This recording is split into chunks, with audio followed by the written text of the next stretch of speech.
Olá pessoal, tudo bem? Hoje nós vamos retomar a nossa primeira aula, tá?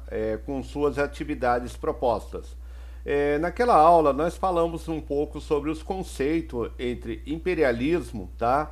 E onde se deu esse tipo de conceito, tá? O imperialismo para nós é uma vertente que nós denominamos a partir da Segunda Revolução Industrial.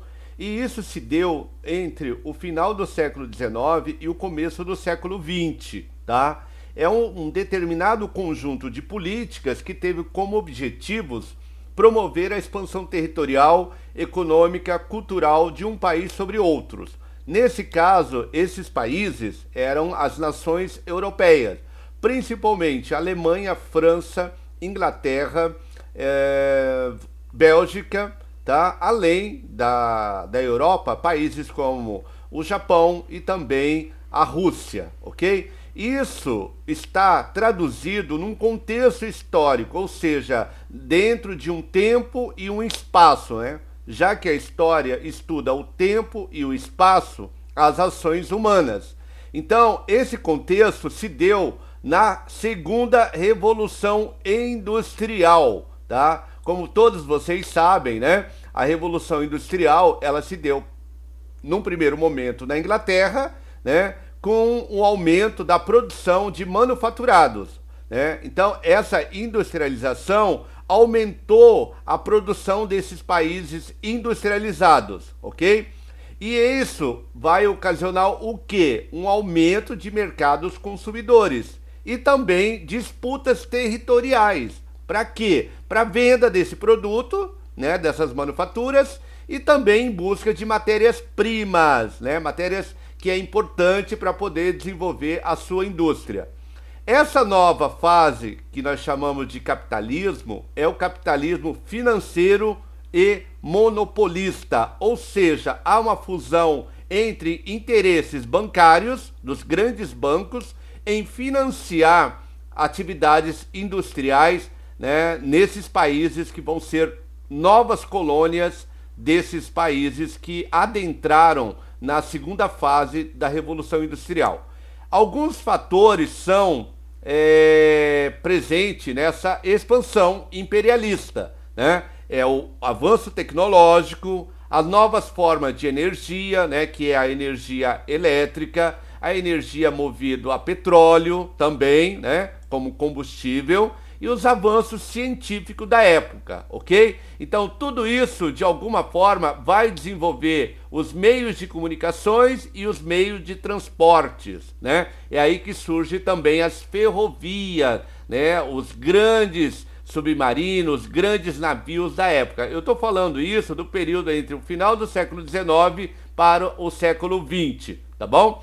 E essas matérias-primas nós podemos enumerar ou exemplificar como o carvão, o ferro, o petróleo, a borracha, para essas indústrias sediadas na Europa, ok? E uma necessidade de aplicar também o lucro, né, o capital acumulado dessas industrialização fora da Europa. Então, houve o quê? Houve uma necessidade de colonizar ou neocolonizar outros territórios.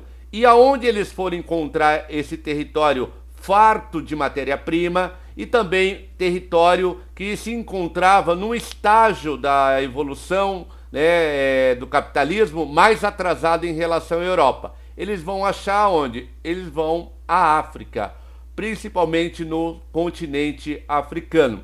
Então aqui a gente vai verificar nesse mapa os colonizadores, né? A Alemanha, a Bélgica, a Espanha, a França, a Inglaterra, a Itália, Portugal, né? Que vão neocolonizar no século XIX e até o meio do século XX esses países do continente africano. Então eles vão sugar tudo que tem de matéria-prima, ouro, prata, carvão, petróleo, níquel, manganês, ferro, para poder levar para a Europa para desenvolver a indústria 2.0, ok? Então, isso aqui nós chamamos de imperialismo. É uma fase do capitalismo industrial no mundial, ok? Bem, eu deixei aí dois textos, né, para que vocês pudessem ler. São dois textos de cunho jornalístico da Folha de São Paulo, num artigo publicado no dia 22 de março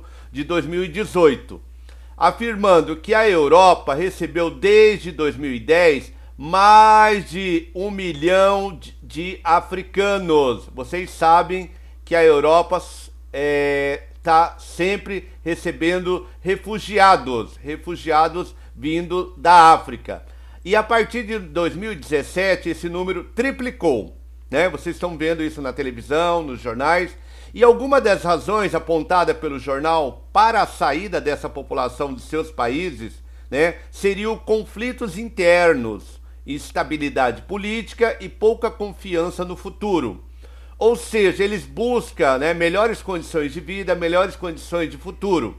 No entanto, há também um enorme fluxo migratório entre países africanos que apontam, né, os estudos, né, africanos em movimento. É uma nova dinâmica e motores da migração ao sul do Saara, tá? É uma parte de uma região da África. Essas migrações criaram o mundo que conhecemos hoje, impulsionaram o seu desenvolvimento e ainda assim enfrenta problemas internos relacionados ao aumento populacional e, consequentemente, o desemprego, as divisões entre as economias rurais e urbanas.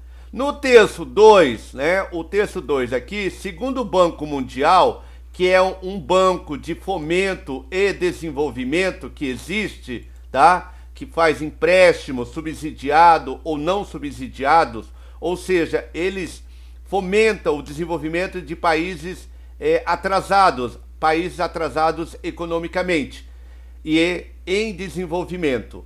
A taxa de extrema pobreza no mundo hoje é de 10%. No entanto, na África, esse número chega a 41%, dados de 2015. As explicações do órgão internacional, apesar de heterogeneidade do continente, porque a África é um continente heterogêneo, e dos seus países, ainda estão relacionadas à violência, guerras civis e às fragilidades institucionais. Alguns países teriam sua taxa de crescimento econômico menores, diante da dependência de outros países, ok? Então, a pergunta é, ao ler o texto e seus conhecimentos, que vocês já têm, vocês conseguem pensar quais as razões históricas que fazem com que alguns países africanos enfrentem dificuldades econômicas, políticas e sociais? Vamos lá.